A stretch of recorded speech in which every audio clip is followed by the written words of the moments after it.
So I think the best way to start talking about gamers is to kind of talk about like what we expected the show to be versus what it ended up being. Okay. Because like when I first saw like, oh, here's the character designs and here's like the multicolored title with the exclamation point at the end, I was expecting this to be like the most pandering shit, you know? Yeah. Like, oh, okay, like, I'll get like 2 episodes in, and it's like, okay, here's the harem, here's all the tropes we're gonna do, and boy, golly, don't you relate to this audience? Because you like video games, and they do too. And I knew nothing about it, and you text me saying there's a new show called Gamers, and it's gonna be terrible, and I was like, I hope it's great, because I want Dan to be wrong. You know, that's good enough reason. That's a good enough reason. But I think they did a lot of this misdirect on purpose. Because, like, the first episode starts up like a billion other shows where, oh, you've got your kind of bland main character, and because there's a ton of anime that centers around just the idea of this is our after-school club, and here are your friends in it, and you'll be going on your mundane day-to-day adventures with them, and he completely rejects all of them and goes away. Yeah, I was not expecting that. And the first scene of the show is him confessing. Our main character's name is Amano, and he confesses to one of several love interests in the show, Tendo. Yes, we'll put air quotes around love interests because we'll get into this. We're gonna untangle this. I guess I should say one of a couple female characters, not really love interests. Yeah. By the way, Tendo. Is that just because of Nintendo? is that what they're doing here? Maybe. I'd be more able to agree with that if like there was a character named Sega or something like that. So it presents itself as, here's the thing we're doing, you know what it is, you've seen it 1,000 times before, but you're gonna watch it again anyway. Oh, actually no, we're not doing that. And at first it didn't set in what they were doing, and I thought it was kind of a shame how, like, oh, it's been like 3 episodes and we haven't seen, like, that dude that's really good at first-person shooters, or that girl who loves Guilty Gear so much. Yeah. But, like, it's kind of the point that we never get to see them again. Yeah. Like, they were there just to be kind of, like, setting up your expectations so that they could subvert them. Yeah. Or the guy who, like, you think he's just a regular dude like Amano, but he lost his memory and the only thing he can remember how to do is play puzzle games. I'm kind of disappointed that's the one that comes back later. I loved that he came back later. I was disappointed with the rest of that episode. Well, we'll get to that. We will talk about the final episode later, because I realized something about it, and we'll get to that at the end. Okay, So, Gamers is really this, like, slice-of-life rom-com, all about, like, basically how stupid teenagers are. Yes. And I want to emphasize the word stupid. They are so stupid. They are so incredibly stupid, but in, like, an entertaining and endearing way. Yeah. It's become a thing in my life now where whenever I'm watching something else or reading something else and I see a character do something unimaginably dumb, I always think to myself, and sometimes say out loud, if they were any dumber, they would be a character on Gamers. Yes. Because these people, like, it's one of those shockingly real things of everything is actually completely fine, but you are misinterpreting it and blowing it wildly out of proportion to the point that you think that everything is coming crumbling down. It's just because you're a stupid teenager. Yeah. One of my biggest problems with anime, and specifically harem animes, is when everything's going wrong and, like, the solution is just sit down and talk to each other. Yeah. They try that several times in this show. A lot. And they're just so stupid that it just makes things worse. Because every character in the show is working with their own unique set of false context. Yeah. So a completely benign sentence carries a 100% different meaning for everyone who hears it, and it's always different from the meaning that was trying to be conveyed by the persons who spoke it. Yes. Let's start getting into the relationships here. Because we've been going for like 6.5 minutes and we haven't talked about the show at all. No, it's fine. So, we've got our main character, Amano. Mm-hmm. He is, your standard, like, loner. He loves video games, doesn't really have any friends kind of guy. Yes. He's got the huge crush on Tendo, who is the most popular girl in school. She's a closet gamer. Nobody knows about that. And she approaches Amano to join the gamer club after school because she needs more members. He initially rejects her. It's important. Not because of anything about her in the traditional sense, but just because she fully embraces like the competitive nature of video games, whereas he plays them just to have fun. Yes. Like, he enjoys competition because something that doesn't challenge you wouldn't be fun in a game, but he doesn't put the kind of weight behind competition that she and the club members do. Yeah, he's not enjoying himself when he's at the gaming club the way that they are. And eventually Amano bumps into Uehara at an arcade, and they kind of hit it off and realize that they're both gamers. Well, Uehara, so he used to be Amano. Like, he used to be, like, the friendless nerd that everybody looked down on for being big into video games, like a social outcast, whatever. So he remade himself into, you know, Mr. Cool Guy. Yeah. And when he looks at Amano, it kind of pisses him off a little bit, because he sees this guy who is his old self, and both, like, wants to punch him in the face and also help him get better, too. Yes. Which is interesting, because Uehara is currently dating Agari, who also changed herself to be more attractive to Uehara, because when they first met, she was, you know, still very attractive, but she was more of a nerd, and Uehara was nice to her, because I think he saw a little bit of himself in her. Yeah. And won her a prize in a UFO catcher. And she fell in love with him instantly. Like, the school year started, and she saw him entering the building as his new cool self. Yeah. And thought, oh my god, I have to... If I'm going to get a shot here, I have to change myself into the kind of person he would want to date now. Yeah. Which led to her, like, doing the whole, like, I'm gonna be, like, the bubbly, dye my hair pink weirdo girl that, like, I guess stereotypically the jock would go for. Yeah. And then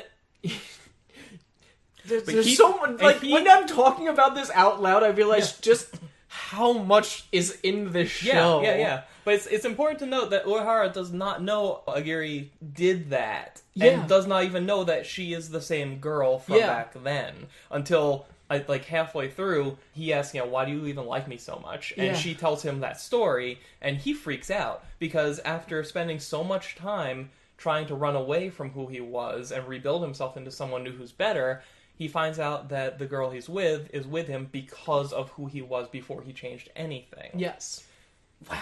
So, there's a lot here! So, Uehara, trying to get Amano's confidence up in order to get him to confess...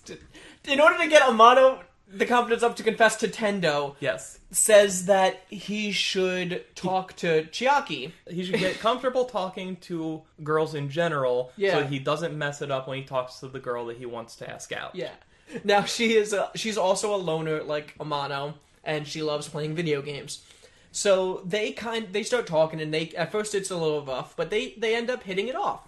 And it turns out that Chiaki was also approached by Tendo to join the gaming club, but she turned them down for the same reasons that Amano did. They realize that their attitudes towards gaming is similar, and they really start to bond over and become close. Yes. Which freaks Tendo out, because she sees this from afar and thinks, oh my god, this guy that I like is getting close to this other girl. Yeah, I don't think we mentioned that Tendo and Amano are both secretly in love with each other. Yes, well, at one point, Uehara has a blow-up at Amano. You know, fine, go home, give up, go cry to your video games. And he starts, like, bad-mouthing, like, the gamer club and all this stuff, too. And Amano kind of blows up right back at him and starts, like, confessing how amazing he thinks that Tendo is for, like, putting together all that stuff, even if it's not for him. And she overheard all of it, and that was the moment of, like, oh my god, he thinks that way about me. That pushes her off a cliff that she never stops falling down for the rest of the series. She is probably my favorite character in this show, just because she has, like, the funniest moments. Mm-hmm. She's completely insane. Her walk animation, whenever she's worked up over something, it's fantastic. You're watching some of it right now. It's fantastic. the first 5 minutes of one of the episodes is just dedicated to, here's what her daily life used to be like. Yes. Now here's what it's like. And she's like a complete spaz now, and like she's going to school in pajama pants without even realizing it, and So, the thing about Chiaki is that Amano, he plays this mobile game a lot. Yes. And there is a character that, not a character, a person that he plays with across the internet, and he doesn't know who it is. Turns out it's Chiaki. Yes. And they're good friends online, and Amano and Chiaki get into a fight in real life over the stupidest thing. What's the most important thing that made this one stage of this one game great? Like, is it No, I remember it. It's Oh, you do? It's what's more important, story or character design? Oh, and okay. I think that's what it is. I just remember Amano was wrong because he thinks it's more important that the female characters in games are more attractive. I just remember her constantly bringing up the fact that he's some freak that loves Moe too much. Yeah, he is. He's kind of a perv. I mean, half of this show is him trying to work up the courage to buy this dating sim. Yeah. But I don't remember what Chiaki's side was. I just remember it was better than Amano's. Yeah. So he doesn't realize that Chiaki is this person that he's been playing this game with for years, and they have a deep connection. Also, there was a game designer, this independent game developer that like puts all his games up online for free, that he loves all these games. They're kind of weird and spacey and out there, and it sounds like if it was real life, I'd really like the games too. Yeah. But that's also Chiaki. Yeah. And so this show keeps giving you ample, because every anime does this, right? Where they have like, here's the love interest, but here's this girl over here that's probably a better choice. Yeah. And this one like plays with this so much. Like, it's constantly, it's almost like having them argue with each other is just a vehicle to show why they should just be dating. yeah, the only person that has figured this out is Uehara. Yeah. And it's great because he's kind of sadistic and just wants to get everybody in a room together and see what happens. He just wants to watch the world burn, man. Yes! Like, because it's what I said at the beginning, like, he partly wants to help Amano, but also partly wants to see him crash and burn. Yeah. So it's like he's trying to, like, build Amano up so that he's the kind of person that can make this work with Tendo, but he also really thinks that Amano and Chiaki are too good of a pair not to hit it off. So it's like he's kind of rooting for her. Yeah. But every time so independent of anything that Uehara really says or does, Chiaki has a crush on him. Yeah. It's, again, this theme of, like, kind of messed up change.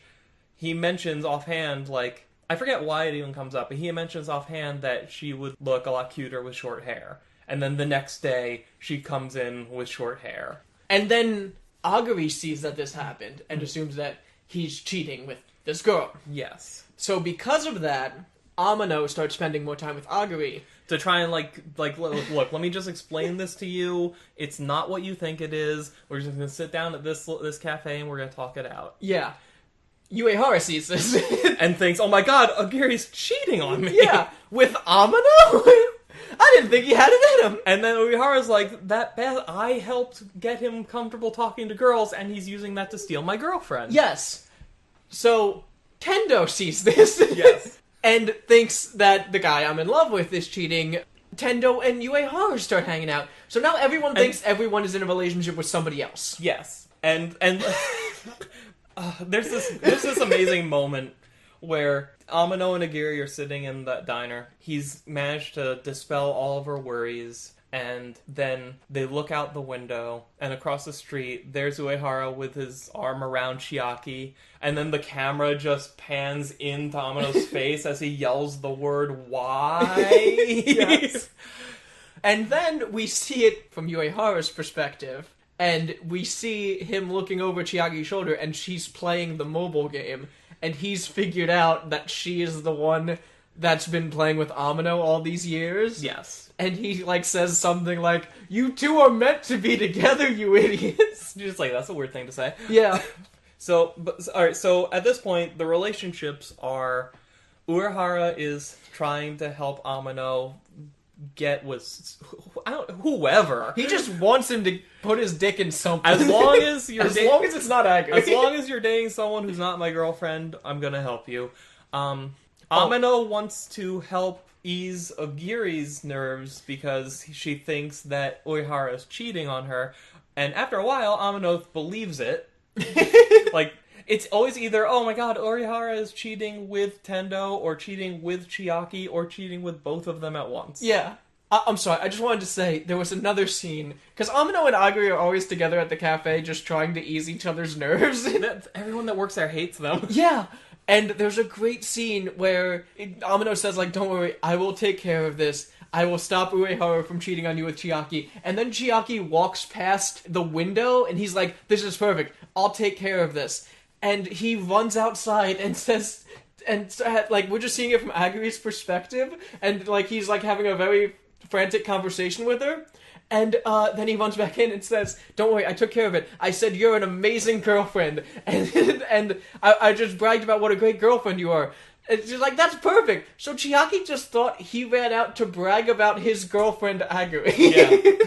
My favorite scene in this show is probably when Agiri is sitting in class trying to physically map this whole thing out on a piece of paper, only she can't because she doesn't understand all of it. Yes. And while it's happening, she's like got this whole running monologue in her head, while outwardly she's just like laughing and kicking her legs, and like she's in the middle of class and everybody's just sort of looking at her like, what's going on? Yeah, because like we said earlier, it opens with Amino confessing to Tendo. So that whole episode, like he said, he told Uehara, I'm gonna do it. I'm gonna confess to her, and Uehara told everyone meet in that class. So like that whole episode, it was just the internal monologues of these psychopaths. And Chiaki, at some point, thinks that... So she thinks that Amino and Agiri are dating behind Uehara's back. I don't even know if she knows that Agiri and Uehara are dating. Yeah.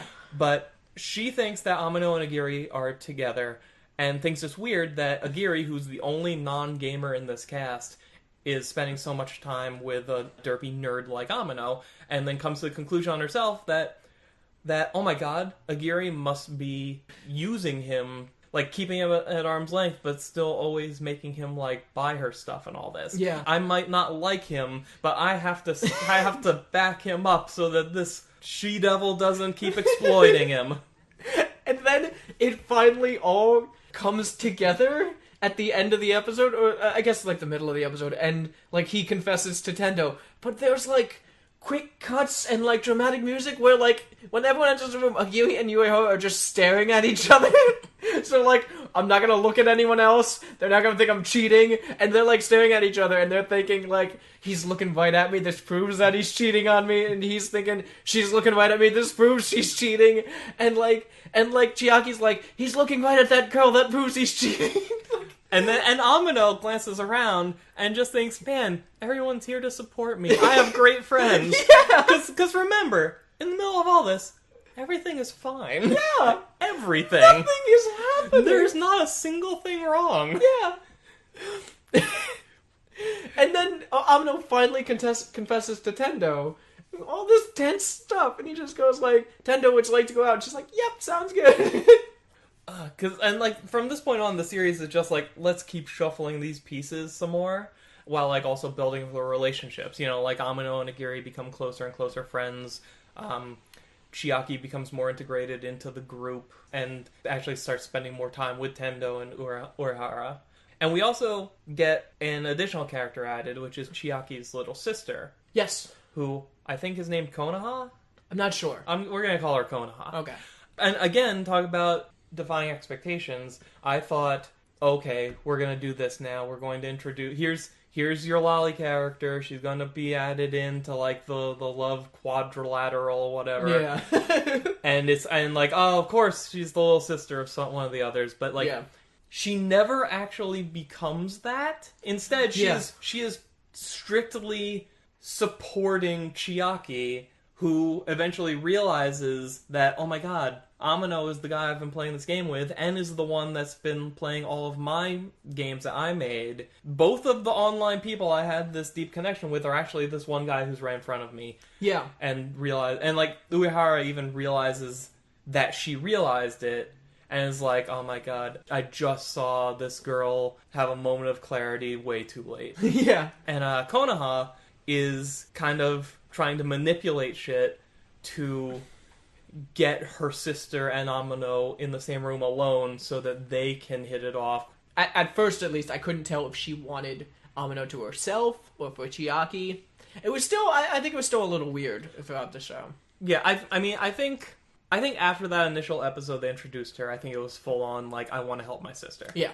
I think they very blatantly made you think this was another potential love interest. Yeah.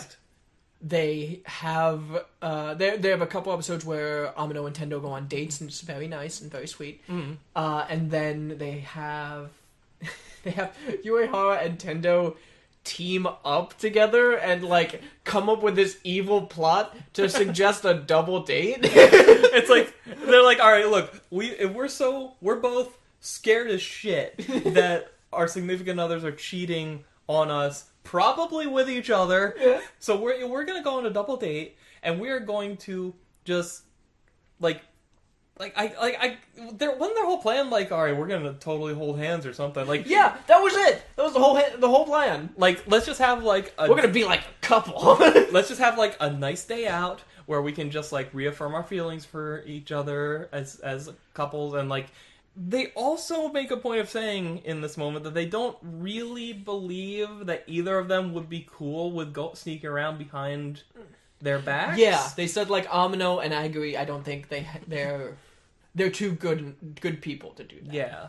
So like, we just to be sure, Yeah. Like, let's come up with this plot. but like, by this point, so much has happened and so much stress has happened that they're like, all right, we need a day where we can just be like, hey, look, we're a couple and they're a couple and it's awesome. Yeah. And And Tendo suggests this, so like Tendo and Uehara are like, yes, we have this evil plan. And then Tendo calls Amano and is like, want to go on a double date with Uehara and Aguri? And he's like, I don't know. That's like a big step forward. I'm like, is it? No, that seems weird. It's like that's like a real couple thing. Like out of all the stuff that happened in this show, that was the weirdest thing to me. yeah. Yeah. So they go to this. They have a theme park there that is themed after this obscure RPG. It's just a town from the middle of the game. Yeah. A disappointing town from the middle of the game. They made it to look disappointing because it was disappointing in the game. Is this a real thing? I don't know. Do they have these? Japan is magic. I want to play that game and then go to that town park. And be disappointed. Yeah. Tendo and Amino loved it. Oh yeah, they loved it. UAR and Aguri were like, this is weird. So, Chiaki and Konoha surprised Chiaki with tickets to the theme park, and they showed up there to kind of ruin everyone's fun, I guess, and she was kind of pushing Chiaki into a relationship with Amino. I was surprised to see this much forward progress, but like, they had this moment where Chiaki almost confessed to him. Yes. Then Amino got a call from Tendo, and Chiaki kind of realized that he actually does love Tendo. Because throughout the entire show, we as the viewers knew that they were in love with each other.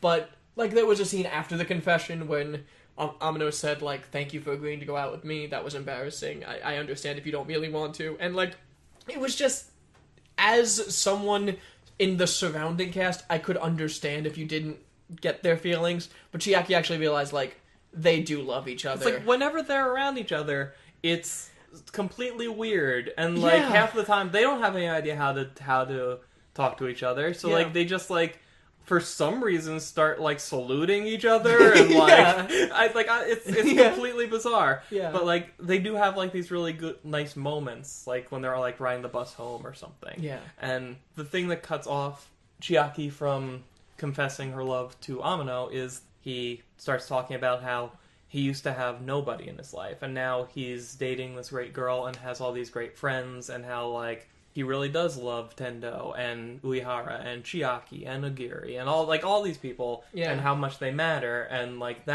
that's kind of when she realizes like, okay, you know what, maybe this is fine. Yeah. Like it would be wrong of her to do this. And they kind of all got together and they kind of just walk off together. It's a very nice scene. It is. It was also a very confusing scene because this was episode 11 out of 12 and it did everything you would expect the final episode of an anime to do. This should have been the final episode. It even did the thing where the theme song is playing and the credits are playing over then scene there. So let's talk about the final episode. Do we have to? we do, because I want you to... I need you to know what I know. Okay. So the final episode is... the whole gang is going on... I don't know if it's just for overnight or if it's the weekend or whatever. They're going to this... It's like a hotel with a hot... They're going to the Amagi Inn. They're going to Persona 4. They're staying at the Amagi Inn. Well, they're going away to the gaming club. They're going away to like a game tournament, basically. Were they? Yeah. Okay. Yeah, because they convinced Aguri to go in an earlier episode.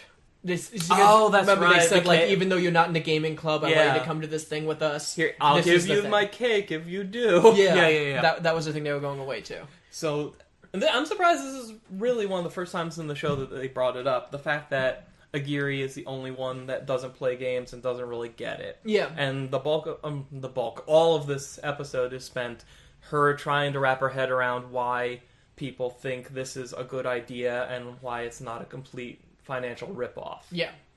Now, here's the thing. Mm-hmm. They spend most of this episode debating the merits of DLC. Yes. This episode is DLC. What's that? This episode is DLC. How so? So, I wrote this down. Because I have Crunchyroll.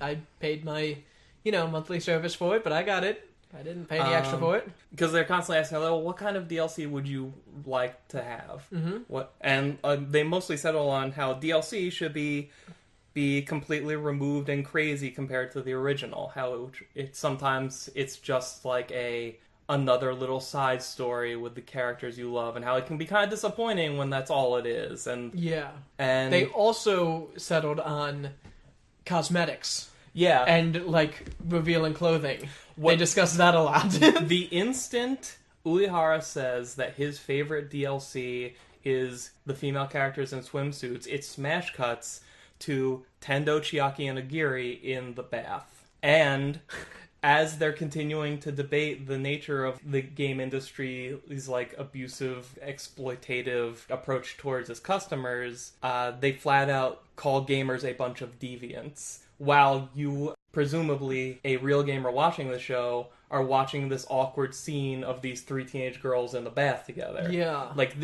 I think this was them trying to get meta with this. Yeah. Let's finish on episode 11 and have episode 12 be this, weird side thing that doesn't really live up, but hey, it's more of the thing you liked. Where we're going to give you the sexy costume pack for the girls, and we're going to, talk about I feel like this whole episode is okay. I see what you're saying. That sucks. Yeah. I don't like DLC. I never get DLC. You get DLC. Not really. You get DLC. No, I don't. Sure you do. I don't think I've ever bought DLC. No, you probably have. Oh. I'm thinking about getting the last fight for Fury, because I love Fury, but... Have you ever gotten a new character in a fighting game? I've gotten DLC. Yeah. Alright. You're right. Wow.